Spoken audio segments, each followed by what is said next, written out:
Hello friend, कैसे हैं आप सब। उम्मीद है कि आप सब अच्छे हैं। आप लोगों की तैयारी अच्छी। चलिए ठीक है दोस्त, तो आज हम ट्यूटोरिया का सेट नंबर 11 आप लोग साथ डिस्कस करने वाले हैं और उम्मीद करते हैं कि सेट आप लोग को बहुत ही पसंद आएगा। और जो फ्रेंड इस चैनल पे पहली बार विजिट कर रहे हैं तो चैनल को सब्सक्राइब कर लीजिए और साथ में बेल आइकन को प्रेस करना नहीं भूलिएगा। ठीक है, तो स्टार्ट करते हैं हम question number first.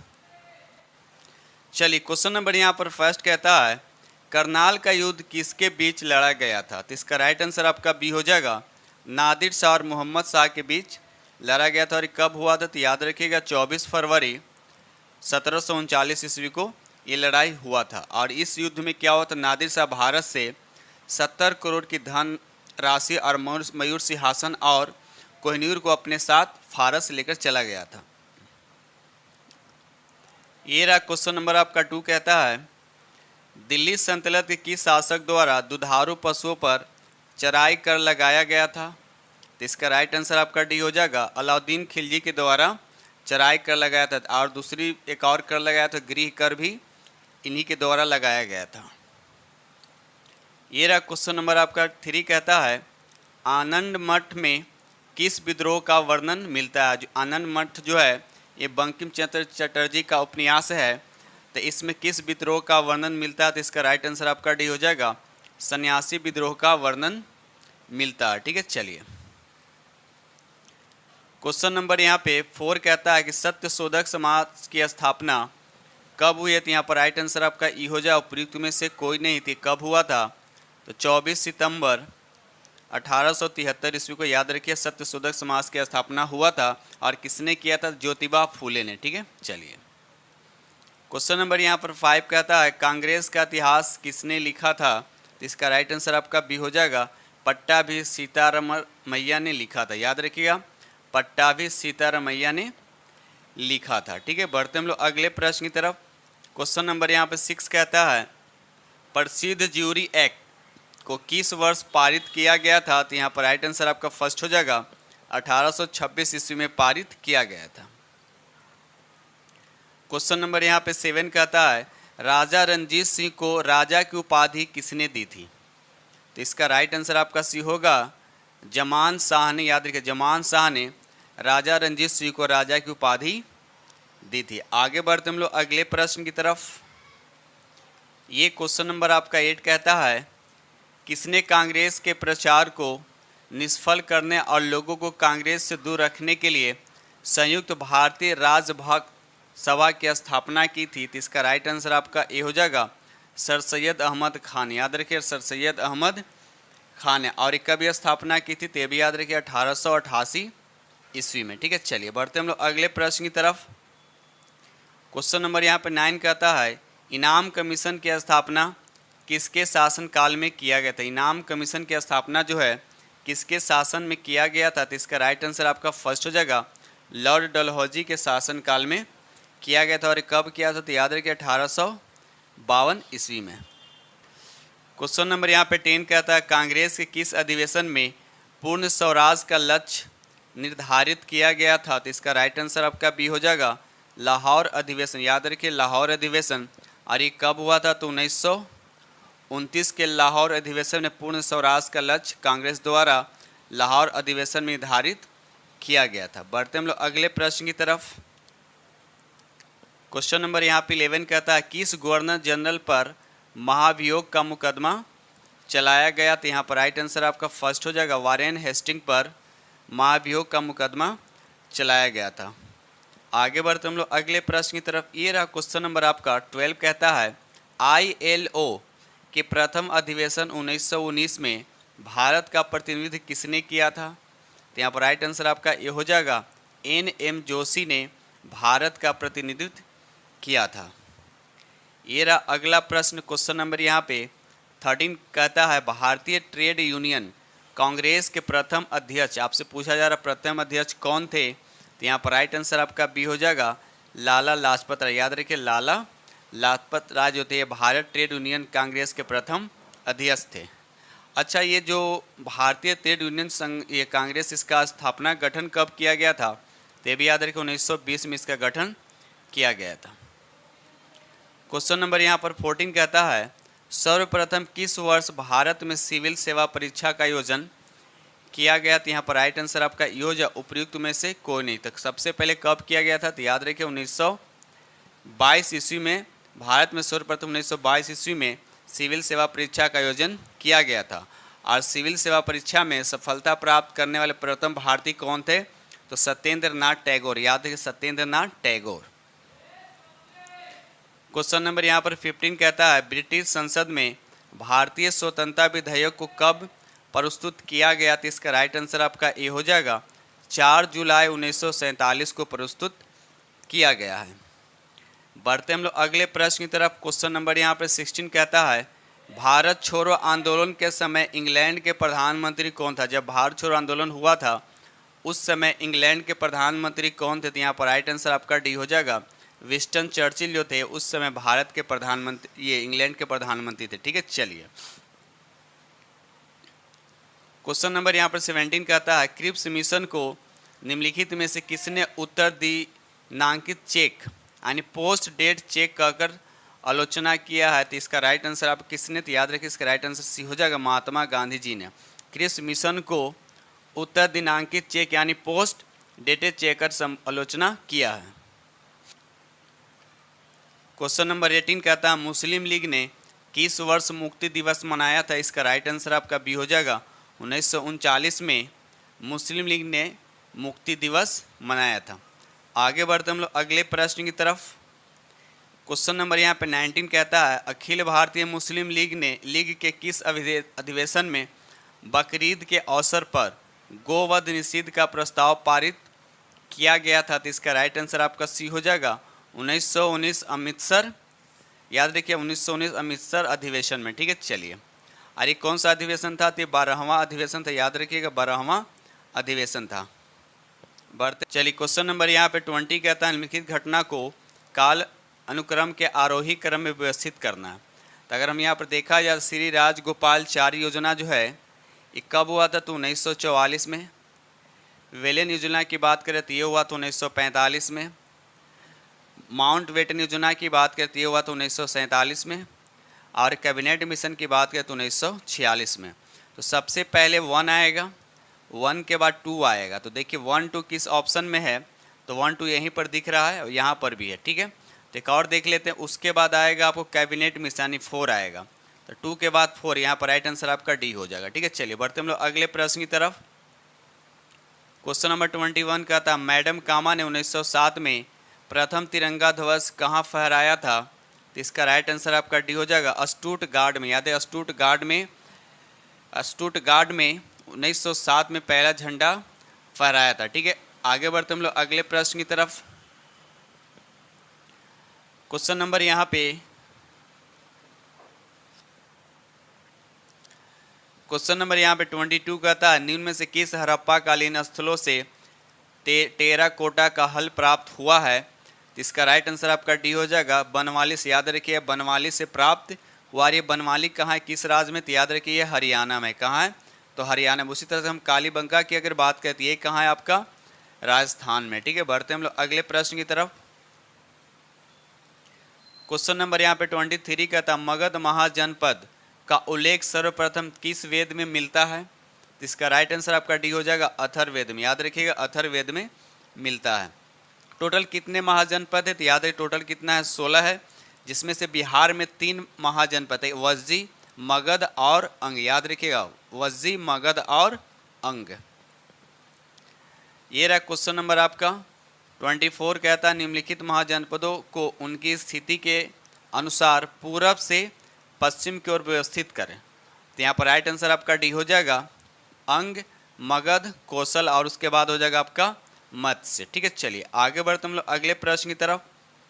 Question number यहाँ पे 25 कहता है भारत में प्रथम साम्राज्य की स्थापना निम्नलिखित में से किस शासक के द्वारा की गई थी? तो इसका राइट आंसर आपका ये हो जाएगा चंद्रगुप्त मौर्य के। याद रखिए चंद्रगुप्त मौर्य के शासनकाल में। ठीक है, चलिए क्वेश्चन नंबर 26 कहता सोने के सिक्के जारी करने वाला पहला गुप्त राजा कौन था? तो यहाँ पर राइट आंसर आपका बी हो जाएगा चंद्रगुप्त प्रथम जो थे ये सोने के सिक्के जारी करने वाला पहला गुप्त राजा था। ठीक है, बढ़ते हम लोग अगले। चलिए क्वेश्चन नंबर 27 कहता है हर्षवर्धन प्रशासन के संबंध में गलत कथन का चयन करना। तो यहाँ पर पहला अगर देखा तो यहाँ पर सी जो दिख रहा है, सती प्रथा प्रचलित नहीं थी, ये गलत बात है। सती प्रथा आम था, उसमें सती प्रथा क्या था, प्रचलित था, तो ये आपका गलत हो गया। दूसरी अगर गलत देखा तो यहाँ पर डी हो गया, उच्च जातियों में विधवा पूर्ण विवाह की अनुमति थी, नहीं ये भी नहीं था। उच्च जाति में विधवा पूर्ण विवाह की अनुमति नहीं था, तो ये भी गलत है। तो राइट आंसर क्या हो जाएगा आपका, ई हो जाएगा। क्वेश्चन नंबर यहाँ पे 28 कहता है आपको मिलान करना है यहाँ पे सूची 1 को सूची 2 से। पहला यहाँ दे रखा है मेगासनी जो किसके शासन काल में आया था, ठीक है। तो यहाँ पर देखा तो एक का हो जाएगा आपका चंद्रगुप्त मौर्य, यानी ए का हो जाएगा आपका 4, ए का हो जाएगा आपका 4। फाहियान जो है ये चंद्रगुप्त द्वितीय के शासन काल में आया था, यानी बी का हो जाएगा आपका 3। तो 4 3 किस ऑप्शन में, 2 ऑप्शन दे रखा है ना। उसके बाद हेनसांग हो जाएगा हर्षवर्धन, यानी सी का हो जाएगा आपका 2। और डायोनोसियस जो है या सोक्त, यानी हो जाएगा आपका डी का 1। तो यानी 4 3 2 1, 4 3 2 1, राइट आंसर आपका बी पे जा रहा है, ठीक है। चलिए बढ़ते हैं हम लोग अगले प्रश्न की तरफ। ये रहा क्वेश्चन नंबर आपका 29 का था, सिकंदर के द्वारा भारत विजय अभियान किस वर्ष किया गया था। तो इसका राइट आंसर आपका बी हो जाएगा 326 ईस्वी पूर्व। याद देखिए 326 ईस्वी पूर्व है। और साथ साथ ये भी याद रखिएगा सिकंदर की मृत्यु कहाँ हुआ था, तो बेबीलोन में। और कब हुआ था, तो 10 जून 323 ईस्वी पूर्व में इसकी मृत्यु हो गई थी। आगे बढ़ते हम लोग अगले प्रश्न की तरफ। क्वेश्चन नंबर यहाँ पे 30 कहता है सूर्य सिद्धांत किसने लिखा। सूर्य सिद्धांत जो है किसने लिखा, देखिए इसमें आंसर तो दे रखा है ए, लेकिन आंसर यहाँ पर सी होना चाहिए, ठीक है। यहाँ पर राइट आंसर क्या होना चाहिए, सी होना चाहिए। थोड़ा सा इसको देख लीजिएगा, राइट आंसर सी होना, यानी सूर्य सिद्धांत किसने लिखा, तो राइट आंसर वराह मिहिर ने लिखा था। आगे बढ़ते हम लोग अगले प्रश्न की तरफ। क्वेश्चन नंबर यहाँ पे 31 कहता है विश्व विरासत संधि पर भारत ने किस वर्ष हस्ताक्षर किया था। इसका राइट आंसर आपका डी हो जाए 1976 में, ठीक है। चलिए क्वेश्चन नंबर आगे बढ़ते हम लोग। क्वेश्चन नंबर यहाँ पे 32 का था भारत का पहला परमाणु रिएक्टर निम्नलिखित में से कौन सा था। तो यहाँ पर राइट आंसर आपका यानी अप्सरा जो था ये भारत का पहला परमाणु रिएक्टर। अगर वही हम बात करते हैं रावत भाटा की, तो ये कहाँ था, आपका राजस्थान में है। उसी तरह से काकड़ा पाड़ा की अगर हम बात करें तो ये आपका गुजरात में है, ठीक है। एक होता है कैगा आता है, कैगा, तो कैगा कहाँ हो जाएगा आपका, एक कर्नाटक में, ठीक है। एक आता है नरौरा, ये आपका कहाँ तो यूपी में है, सब याद रखिएगा। चलिए बढ़ते हम, एक होता है कलपक्कम, एक होता है कलपक्कम, ये कहाँ तमिलनाडु में, ठीक है। बढ़ते हम लोग अगले प्रश्न की तरफ। क्वेश्चन नंबर यहाँ पे 33 का था अंतर्राष्ट्रीय श्रम संगठन का मुख्यालय स्थित है, कहाँ स्थित है। इसका राइट आंसर आपका सी हो जाएगा, ये जिनेवा में स्थित है। वर्तमान में इस संगठन के कितने सदस्य हैं, तो 187 सदस्य इसके अभी वर्तमान में, ठीक है। और 187वां सदस्य कौन बना अभी फिलहाल 2016 में बना, वह टोंगा साम्राज्य, याद रखिए टोंगा साम्राज्य। और अंतर्राष्ट्रीय श्रम संगठन की स्थापना कब हुआ था, तो 1919 में, भी याद रखिएगा। क्वेश्चन नंबर यहाँ पे 34 कहता है उदय भूमि निम्न में से किस महापुरुष की समाधि स्थल है। तो यहाँ पर राइट आंसर आपका डी हो जाएगा के.आर. नारायण की, याद रखिएगा के.आर. नारायण की समाधि स्थल है, ठीक है। साथ साथ ये भी याद रखिए भारत के 9वें उपराष्ट्रपति थे और 10वें राष्ट्रपति थे, ठीक है। चलिए आगे बढ़ते हम लोग अगले प्रश्न की तरफ। क्वेश्चन नंबर यहाँ पर 35 कहता है देश का सर्वोच्च वीरता पुरस्कार निम्नलिखित में से कौन सा, देश का सबसे वीरता पुरस्कार निम्नलिखित में से कौन सा है। तो यहाँ पर राइट आंसर आपका सी हो जाएगा परम वीर चक्र, याद रखिएगा परम वीर चक्र, ठीक है। चलिए आगे बढ़ते हम लोग अगले प्रश्न की तरफ। क्वेश्चन नंबर यहाँ पे 36 कहता है निम्नलिखित राज्यों के समूह में से किस एक समूह का समुद्र तट अरब सागर से सीमा साझा करती है। तो यहाँ पर राइट आंसर आपका डी हो जाएगा कर्नाटक, केरल और गुजरात, याद है कर्नाटक, केरल और गुजरात। आगे बढ़ते हम लोग अगले प्रश्न की तरफ। क्वेश्चन नंबर यहाँ पे आपको दे रखा है, ठीक है। केचुओं को किसानों का मित्र माना जाता है, इसके लिए निम्नलिखित कारणों का सही कारणों आपको चुनना है, ठीक है। तो इसका राइट आंसर देखिए यहाँ पर 1 भी हो जाएगा, यानी केचुए मृत पत्तियों तथा पौधों को खाते हैं तथा इनके मल से जमीन उपजाऊ होता है, तो ये भी आपका राइट हो जाएगा। उसके बाद यहाँ पर 3 हो जाएगा, ठीक है। और उसके बाद यहाँ पर 4 हो जाएगा, यानी केचुए खेत की मिट्टी को छिद्रयुक्त बनाते हैं, जिससे जमीन क्या हो जाती है, हल्की हो जाती है। केचुए द्वारा बनाए गए छेदों से जमीन को आसानी से हवा और पानी मिल जाता तो यानी 1, 3, 4 देखिए किस ऑप्शन में है, 1, 3, 4 राइट आंसर आपका यहाँ पर बी पे जा रहा है। ठीक है, आगे बढ़ते हम लोग अगले प्रश्न की तरफ। क्वेश्चन नंबर यहाँ पे 38 कहता है प्राथमिक स्तर पर भाषा सीखने और सिखाने का अर्थ क्या होता है, तो यहाँ पर राइट आंसर आपका ए हो जाएगा, भाषा का प्रभावी प्रयोग, इसका राइट आंसर हो जाएगा। ये रहा अगला प्रश्न, क्वेश्चन नंबर यहाँ पे 39 का था कहानियाँ बच्चों के भाषा विकास के किस पक्ष को सर्वाधिक प्रभावित करता है, तो यहाँ पर राइट आंसर आपका बी हो जाएगा, कल्पनाशीलता और सृजनात्मकता। याद रखिए इसका राइट आंसर आपका बी हो जाएगा। क्वेश्चन नंबर यहाँ पर 40 का था अक्टूबर 2022 में डेनमार्क के फाउंडेशन फॉर इन्वायरमेंट एजुकेशन द्वारा भारत के किस राज्य या केंद्र शासित प्रदेशों के 2 समुद्र तटों को ब्लू फ्लैग का प्रमाण प्रदान किया गया, तो यहाँ पर राइट आंसर आपका बी हो जाएगा, लक्षद्वीप। याद रखिएगा लक्षद्वीप। ठीक है, चलिए आगे बढ़ते हम लोग अगले प्रश्न की तरफ। ये रहा क्वेश्चन नंबर आपका 41 कहता है हाल ही में प्रधानमंत्री नरेंद्र मोदी ने भारत के किस शहर में महाकाल लोक गलियारा परियोजना के पहले चरण का उद्घाटन किया, तो यहाँ पर राइट आंसर आपका सी हो जाएगा, उज्जैन में। याद रखिए उज्जैन में, और ये उज्जैन कहाँ था, मध्य प्रदेश यानी एमपी में पड़ता है। ठीक है, ये रहा अगला प्रश्न, क्वेश्चन नंबर यहाँ पर 42 कहता है कि हर घर गंगा जल योजना के संबंध निम्नलिखित में से कौन सा कथन सही नहीं है, तो यहाँ पर बताना है कौन सा कथन सही नहीं है। तो देखिए यहाँ पर पहला दे रखा योजना बिहार सरकार द्वारा जल जीवन हरियाली मिशन के तहत शुरू, तो ये भी सही है। आगे देख लेता हूँ हम, यहाँ पर बी में भी कहता है इसका पहला चरण राजगीर में शुरू किया गया तथा दूसरा चरण नवादा में लागू, तो ये भी से, तो एक से अधिक राइट आंसर होगा। तो यहाँ पर एक से अधिक नहीं, मतलब यहाँ पर राइट आंसर आपका क्या हो जाएगा, ई हो जाएगा। ठीक है, चलिए बढ़ते हम लोग, अनुपयुक्त में सभी यहाँ पर स्टेटमेंट क्या आपके सही है, तो राइट आंसर यहाँ पर क्या हो जाएगा, ई हो जाएगा। ये रहा अगला प्रश्न, क्वेश्चन नंबर 43 कहता है ड्रोन के माध्यम से दवाइयाँ पहुँचाने के लिए भारत का पहला ड्रोन स्टेशन कहाँ स्थापित किया गया, यहाँ पर राइट आंसर आपका सी हो जाएगा, ये मेघालय में स्थापित किया। याद रखिएगा मेघालय में स्थापित किया गया है।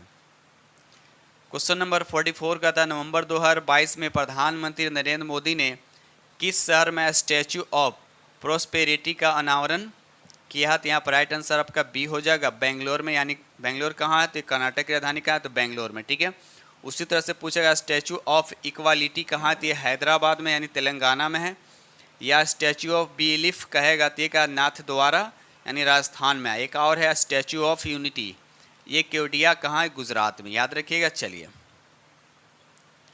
क्वेश्चन नंबर यहाँ पर 45 का द टाइम्स मैगजीन द्वारा पर्सनल ऑफ द ईयर 2022 से किसे चुना गया, तो यहाँ पर राइट आंसर आपका ये हो जाएगा, व्लादिमीर जेलेंस्की। याद रखिए व्लादिमीर जेलेंस्की को चुना गया। ये कौन थे, ये कौन है, तो याद रखिए ये यूक्रेन के अभी वर्तमान में राष्ट्रपति हैं। ठीक है, चलिए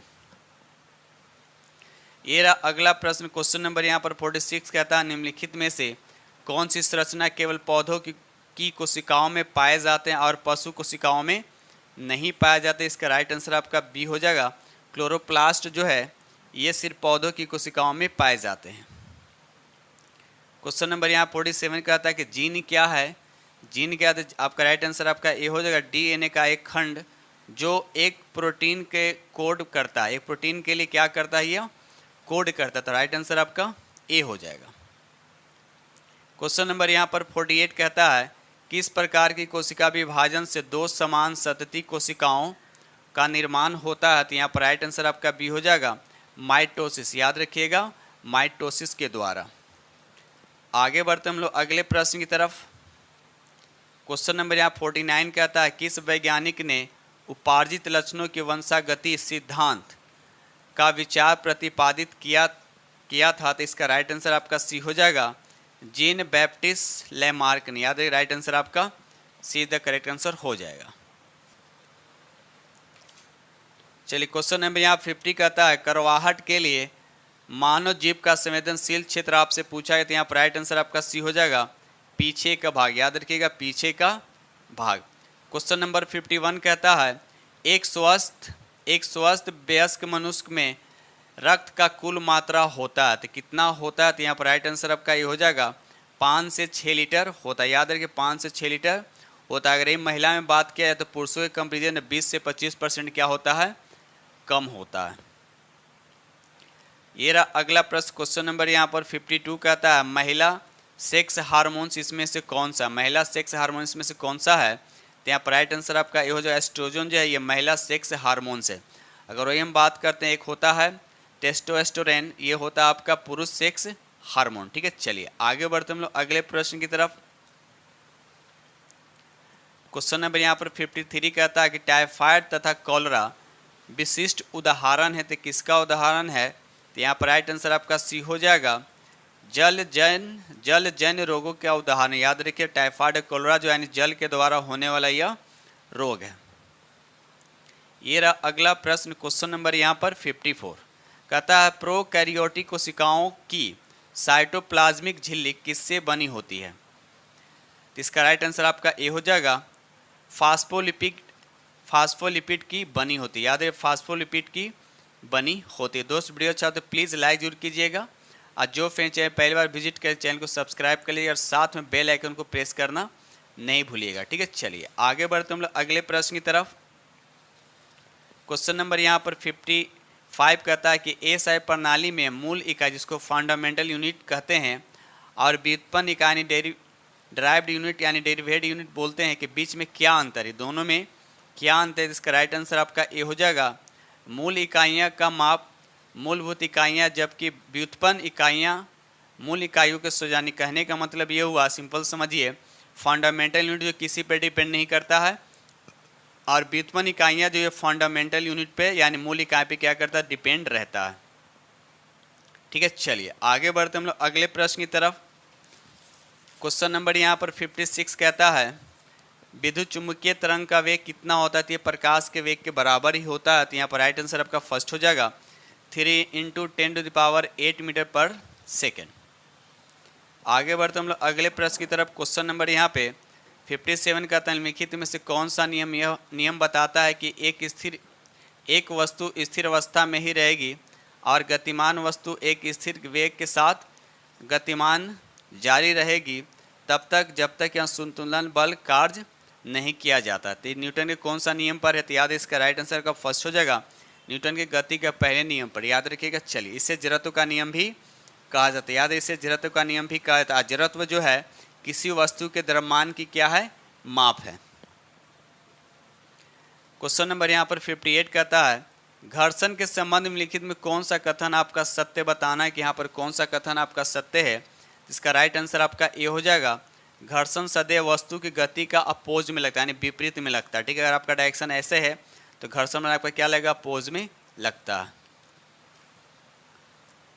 क्वेश्चन नंबर यहाँ पर 59 कहता है किसी बंद पात्र में गैस है तो गैस में तापमान और दबाव के बीच क्या संबंध होगा। तो यहाँ पर राइट आंसर आपका ये हो जाएगा जैसे जैसे तापमान बढ़ता है दबाव क्या होता है वो भी बढ़ता जाता है। तो राइट आंसर आपका क्या हो जाएगा, फर्स्ट हो जाएगा। क्वेश्चन नंबर यहाँ पर 60 कहता है दृश्य प्रकाश यानी विजुअल लाइट कि किस रंग की तरंग दैर्ध्य सबसे कम होता है। देखिए तरंग दैर्ध्य पूछ रहा है कि सबसे कम होता है। ठीक है, तो यहाँ पर राइट आंसर आपका डी हो जाए यानी बैगनी रंग का तरंग दैर्ध्य सबसे कम होता है। ठीक है, और किसका सबसे ज़्यादा होता है, तो लाल रंग का तरंग दैर्ध्य क्या होता है, सबसे ज़्यादा होता है। ठीक है, साथ साथ ये भी याद है जिसका तरंग दैर्ध्य सबसे कम होता है उसकी आवृत्ति सबसे ज़्यादा होता है। यानी बैगनी रंग की आवृत्ति क्या होता है, सबसे ज़्यादा होता है और लाल रंग की आवृत्ति क्या होता है, सबसे कम होता है। ठीक है, चलिए ये रहा अगला प्रश्न। क्वेश्चन नंबर यहाँ पर 61 कहता है किसी वस्तु का आकार यानी शेप उसके द्वारा उत्पन्न ध्वनि को कैसे प्रभावित करता है। यहाँ पर राइट आंसर आपका बी हो जाए किसी वस्तु का आकार उसके द्वारा उत्पन्न ध्वनि की आवृत्ति और आयाम को प्रभावित कर सकता है। तो राइट आंसर आपका बी हो जाएगा। ये रहा क्वेश्चन नंबर आपका 62 कहता है जब विद्युत ऊर्जा को उष्मा ऊर्जा में परिवर्तित किया जाता है तो उष्मा गति यानी थर्मोडायनेमिक्स का कौन सा नियम लागू होता है। तो यहाँ पर राइट आंसर आपका फर्स्ट हो जाएगा उष्मा गति का प्रथम। याद है कि उष्मा गति का प्रथम नियम यहाँ पर क्या होता है, लागू होता है। ये रहा अगला प्रश्न। क्वेश्चन नंबर यहाँ पर 63 कहता है आयोडीनकृत लवण में रहता है। आयोडीनकृत लवण में क्या होता है। तो यहाँ पर राइट आंसर आपका डी हो जाएगा पोटेशियम आयोडाइड। याद रखिए पोटेशियम आयोडाइड होता है।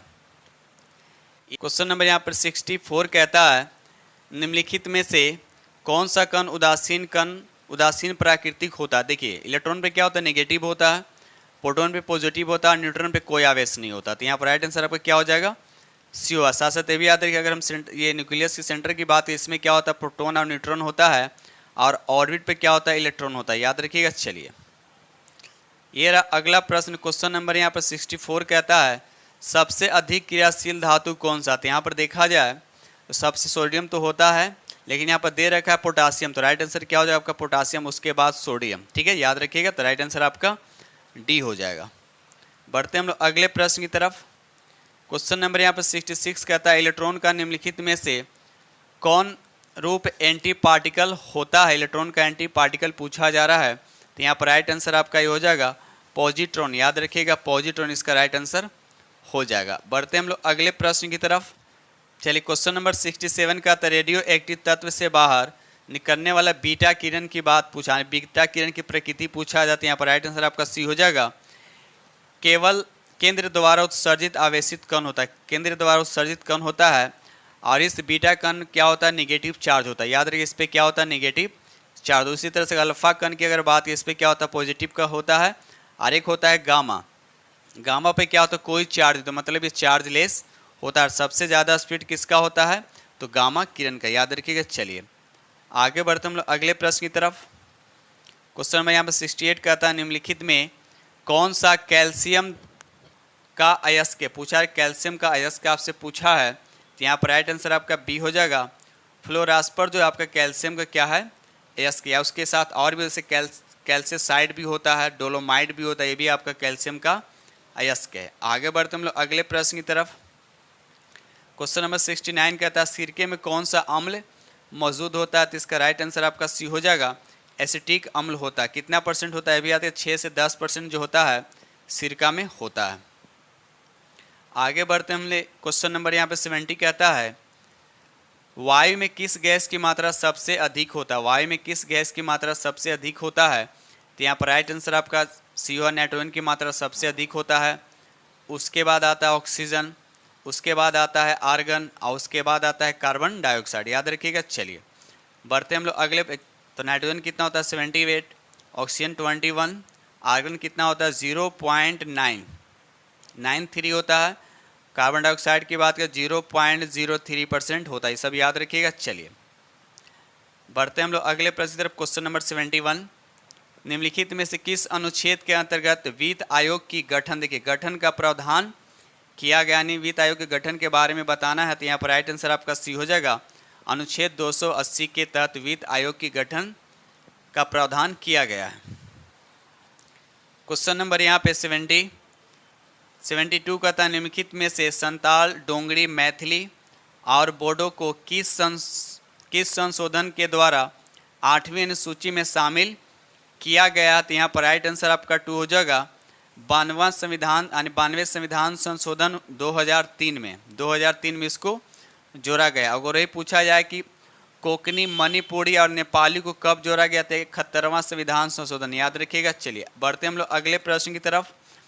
हाँ तो यहाँ पर राइट आंसर आपको बताने हैं ना, तो 92वां संविधान संशोधन, तो राइट आंसर आपका यहाँ पे बी हो जाएगा। क्या हो जाएगा आपका, बी हो जाएगा। ये रहा क्वेश्चन नंबर आपका 73 कहता है किस अनुच्छेद के तहत आपातकाल के दौरान राष्ट्रपति के आदेश द्वारा अनुच्छेद 19 में वर्णित मौलिक अधिकार स्वतः निलंबन हो जाता है, तो इसका राइट आंसर आपका बी हो जाएगा, अनुच्छेद 358 के तहत। ठीक है, चलिए आगे बढ़ते हम लोग अगले प्रश्न की तरफ। क्वेश्चन नंबर यहाँ पर 74 कहता है मौलिक अधिकार के उल्लंघन पर इसकी सुनवाई करने की शक्ति किसे प्राप्त है, तो इसका राइट आंसर आपका बी हो जाएगा, उच्च न्यायालय और सर्वोच्च न्यायालय को प्राप्त है। बढ़ते हम लोग अगले प्रश्न की। क्वेश्चन नंबर यहाँ पर 75 कहता है निम्नलिखित में से किसकी नियुक्ति राज्यपाल द्वारा की जाती है लेकिन उसे हटाने का अधिकार राष्ट्रपति को है, तो यहाँ पर बताना है, इसका राइट आंसर आपका डी हो जाएगा, राज्य लोक सेवा आयोग के अध्यक्ष को। इसकी नियुक्ति कौन करता है, राज्यपाल ने। किसको हटाने का अधिकार किसको है, तो राष्ट्रपति को है, याद रखिएगा। चलिए बढ़ते हम लोग अगले प्रश्न की तरफ। ये रहा क्वेश्चन नंबर आपका 76 कहता है निम्न में से कौन लोकसभा और राज्यसभा की संयुक्त बैठक को बुलाता है, तो इसका राइट आंसर आपका बी हो जाएगा। राष्ट्रपति बुलाता है किस अनुच्छेद के तहत? 108 अनुच्छेद के तहत। और इसकी अध्यक्षता कौन करता है? तो लोकसभा का अध्यक्ष। ठीक है, चलिए ये रहा अगला प्रश्न। क्वेश्चन नंबर यहाँ पे 77 कहता है कि पंचायती राज व्यवस्था को लाने का मूल उद्देश्य था। तो इसका मूल उद्देश्य क्या था? तो यहाँ पर राइट आंसर आपका ए हो जाए, सत्ता का विकेंद्रीकरण करना। इसका राइट आंसर आपका ए हो जाएगा। ये रहा क्वेश्चन नंबर आपका 78 कहता है कि 92वें संविधान संशोधन अधिनियम 2003 के द्वारा संविधान के 8वीं अनुसूची में कौन सी भाषा नहीं जोड़ी गई है? कौन सी भाषा इसमें नहीं जोड़ी गई? तो इसका राइट आंसर आपका डी हो जाए, नेपाली भाषा को नहीं जोड़ा गया। याद है, नेपाली भाषा को नहीं जोड़ा। बाकी यहाँ पर डोंगरी, संथाली, बोडो की अगर बात करें तो सबको 8वीं सूची में जोड़ा गया है। जबकि ये भी याद रखिए 71वां संविधान संशोधन 1992 में कोंकणी, मणिपुरी और नेपाली को 8वीं सूची में शामिल किया गया था। क्वेश्चन नंबर यहाँ पे 79 कहता है निम्न में से कौन से ऐसे प्रधानमंत्री रहे जो पद ग्रहण करते समय संसद के किसी भी सदन का सदस्य नहीं थे? तो यहाँ पर राइट आंसर आपका डी हो जाएगा, पीवी नरसिम्हा राव। याद रखिए, पीवी नरसिम्हा राव। बढ़ते हम लोग अगले प्रश्न की तरफ। क्वेश्चन नंबर यहाँ पे 80 कहता है मौलिक अधिकार और राज्य के नीति निर्देशक सिद्धांत के विभिन्नता के संबंध में कौन सा कथन आपका गलत है? तो यहाँ पर राइट आंसर आपका ई हो जाए, उपयुक्त में से एक से अधिक। याद रखिए, उपयुक्त में से एक से अधिक कथन यहाँ पर क्या है? गलत है। क्वेश्चन नंबर 81 कहता है क्षेत्रीय ग्रामीण बैंक की स्थापना कब की गई थी?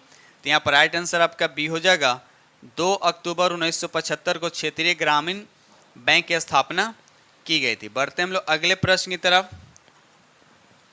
क्वेश्चन नंबर यहाँ पे 82 कहता है कि बिहार के कुल आबादी का लगभग 55% पूर्ण गरीबी में जीवित है। क्योंकि यहाँ पर राइट दोनों हो जाएगा आपका, बिहार में मौजूदा और संभावित दोनों तरह के प्राकृतिक संसाधनों की कमी। और दूसरा स्टेटमेंट क्या है?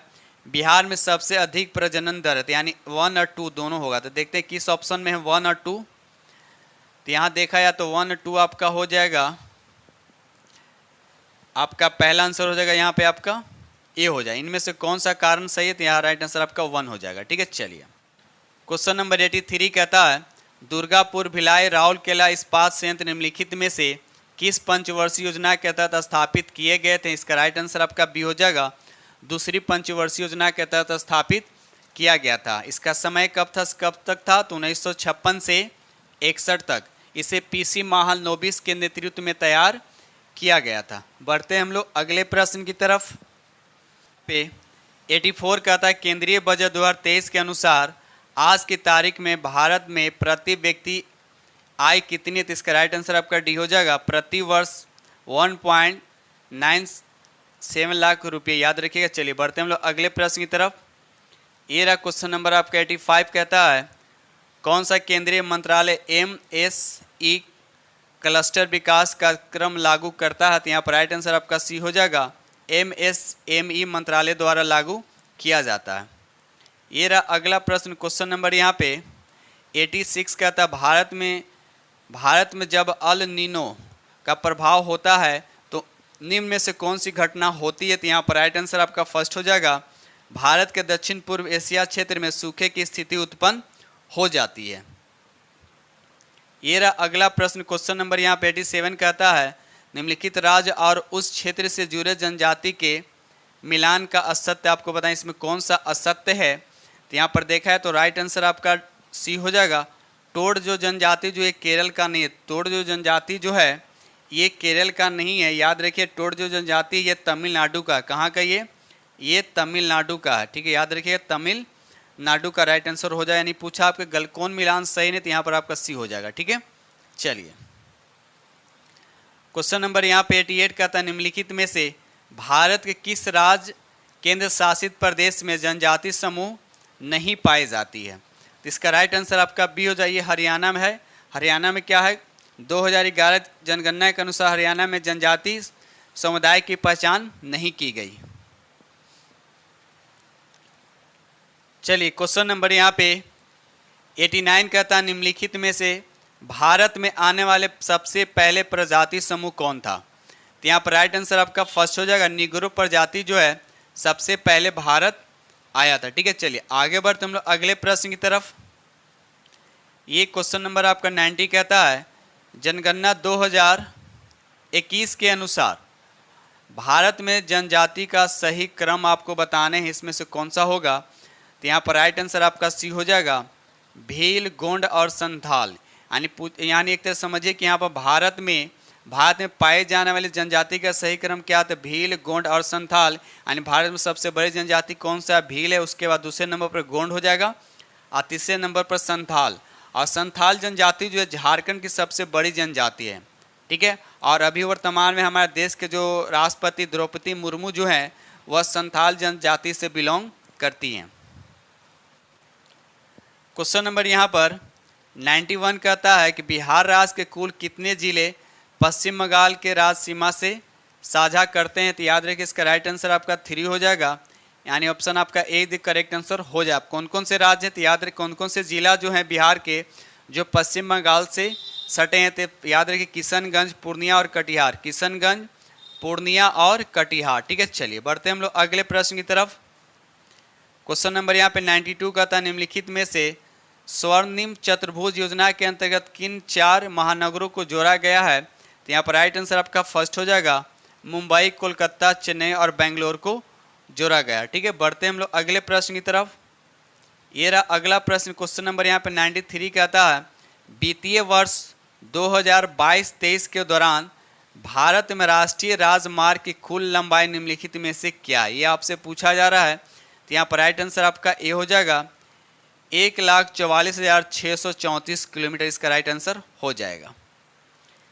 क्वेश्चन नंबर यहाँ पे 94 कहता है, निम्नलिखित में से किस उद्योग में सर्वाधिक संख्याओं में महिलाएं कार्यरत यानी महिला काम करती हैं? इसका राइट आंसर आपका बी हो, यानी चाय उद्योग में। चाय उद्योग में सबसे ज़्यादा महिला कार्यरत होती हैं।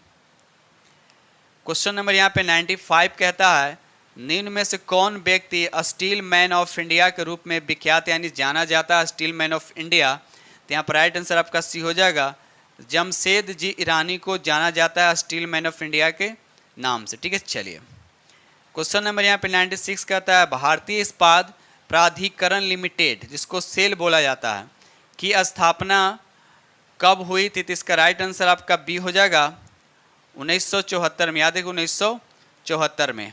आगे बढ़ते हम लोग अगले प्रश्न की तरफ।